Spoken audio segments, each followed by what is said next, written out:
Halo, ketemu lagi dengan Indonesia Mengajar ABK. Kali ini kita akan membahas sebuah video di mana seorang anak sedang melakukan aktivitas. Kali ini kita akan membahas tentang perencanaan aktivitas, tata laksananya, serta prosedural pelaksanaan. Sebelum kita melakukan aktivitas, maka kita perlu melakukan perencanaan. Apa yang akan dipelajari anak, mengapa diberikan aktivitas tersebut, dan apa target terjauhnya. Untuk anak dalam video, apa yang akan dia pelajari ada beberapa hal. Yang pertama, dia akan belajar mengenal warna. Kemudian anak juga belajar untuk sorting, warna berdasarkan warnanya. Kemudian anak juga belajar untuk eh, melakukan aktivitas secara mandiri.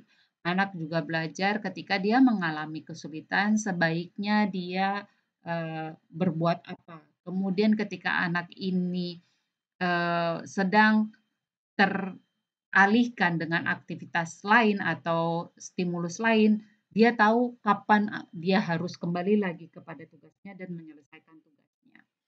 Kemudian, mengapa aktivitas ini diberikan? Aktivitas ini melatih kemampuan prasekolahnya, di mana ketika dia harus bersekolah, dia harus bisa duduk lebih lama, dapat melakukan menyelesaikan tugas dari awal sampai akhir, tahu kapan dia butuh bantuan.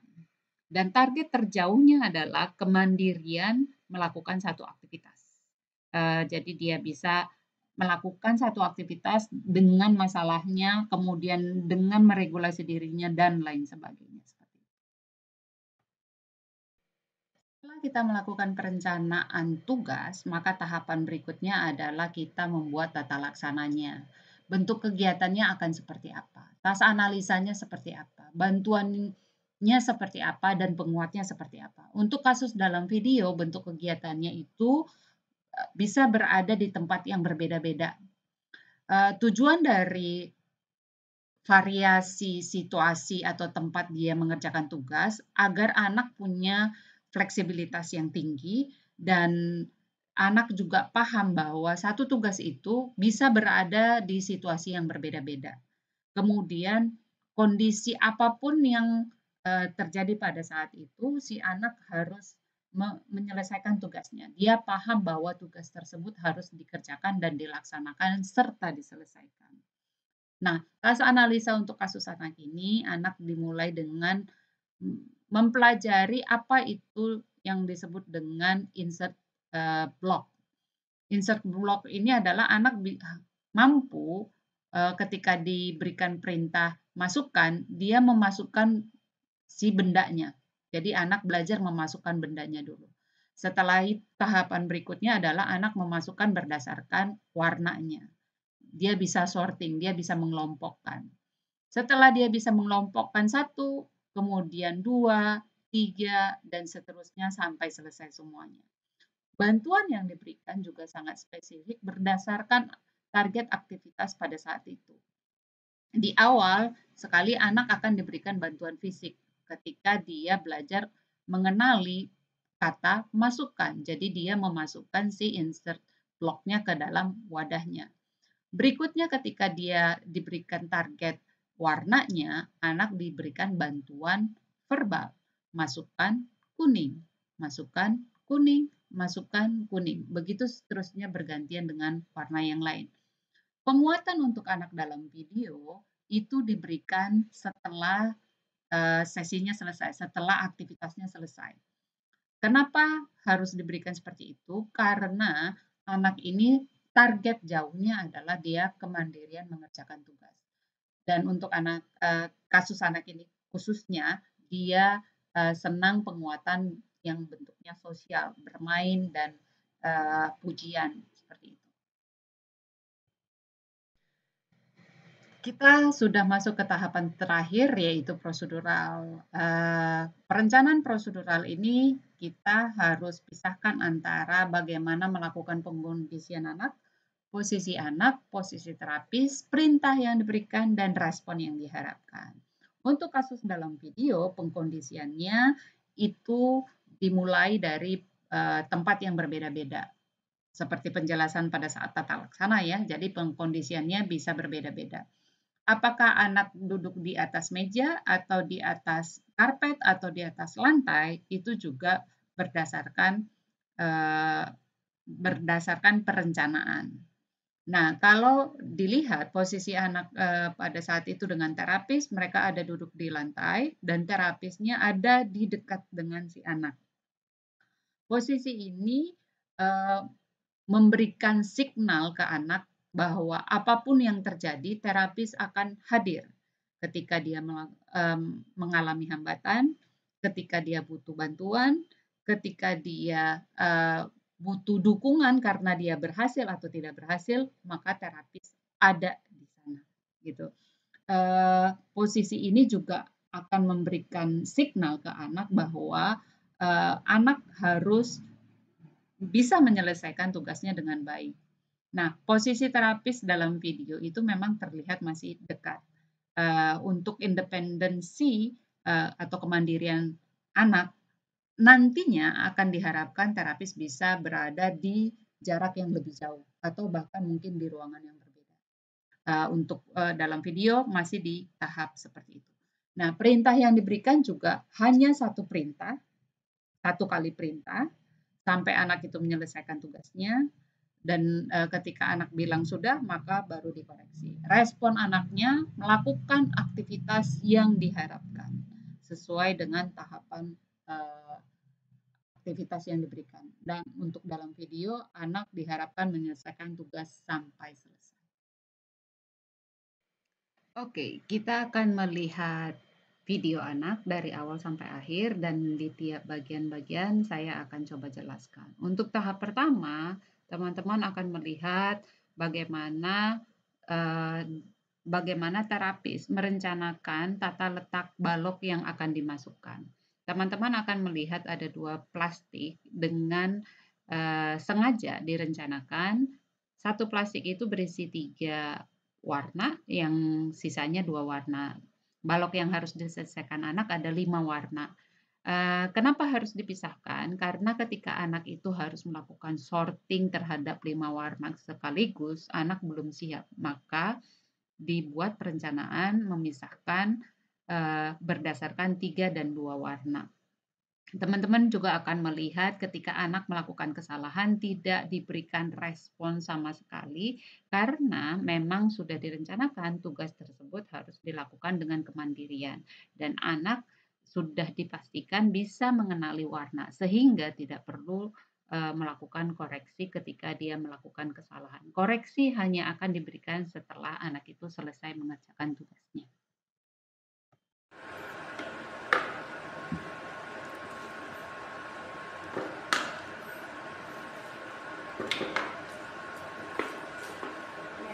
Lagi.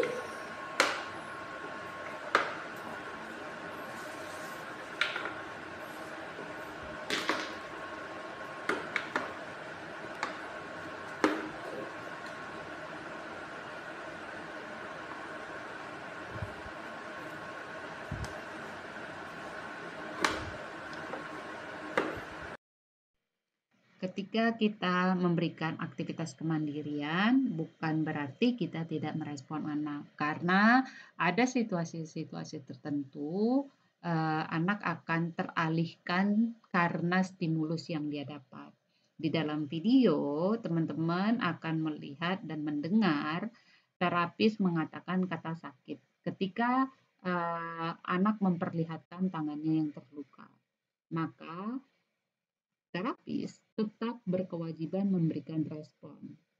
Kemudian teman-teman juga akan lihat ketika anak mengatakan blue, dia terstimulasi dengan warna biru dan dia mengatakan blue. Terapis kembali merespon dengan blue. Di sini secara insidental terapis sedang mengajarkan anak ketika dia mengucapkan satu hal, maka terapis akan mengucapkan hal yang sama. Yang sedang diajarkan adalah merespon, berinteraksi. Sehingga diharapkan anak ketika mengucapkan satu hal, dia akan mengucapkannya itu di depan orang lain. Sehingga kemungkinan anak ini atau stimulasi dirinya dengan verbal itu akan berkurang atau lebih fungsional, sehingga kata-kata yang dia ucapkan tersebut akan berupa interaksi dengan orang lain. Seperti itu. Sakit.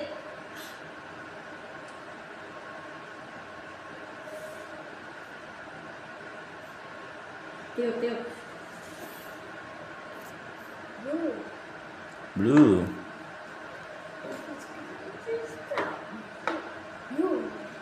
Yellow. Oke, pembahasan terakhir dari video, teman-teman akan melihat kecepatan mengerjakan tugas dari si anak.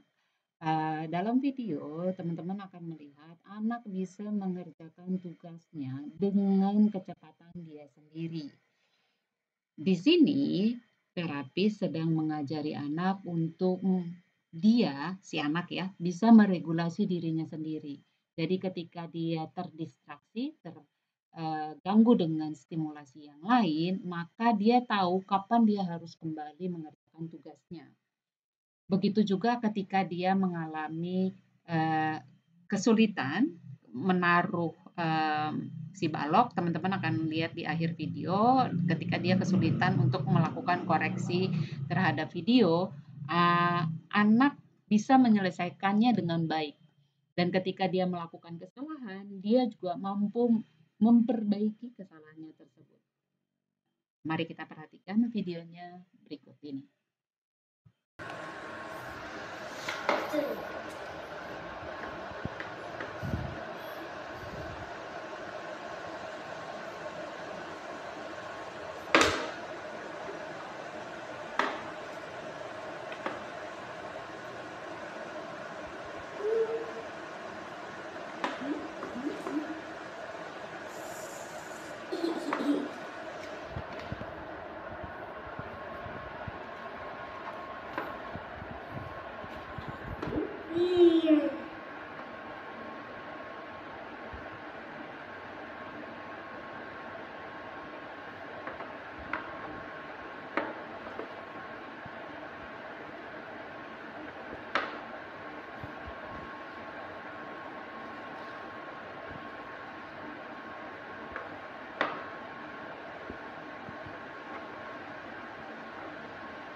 Oke, semoga video singkat proses anak belajar tersebut bisa memberikan masukan untuk Bapak dan Ibu ketika mengajar. Satu hal yang harus kita pahami, proses belajar itu milik si pembelajarnya, milik si anak tersebut.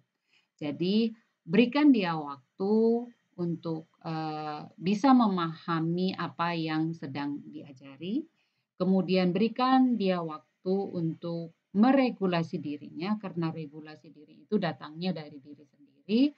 Kemudian berikan dia respon ketika anak ini dalam proses belajar juga gitu. Jadi belajar adalah sesuatu yang bisa kita maknai lebih dalam, bukan sekedar mengenal warna atau mengelompokkan warna, tapi bagaimana anak ini menggunakan segala kemampuan dari kepalanya ya, dari otaknya untuk memahami apa yang sedang berlangsung, situasi yang sedang berlangsung. Itu yang disebut dengan belajar. Semoga kita bisa berdaya berpikir, semoga video singkat ini juga bermanfaat. Terima kasih. Bye-bye.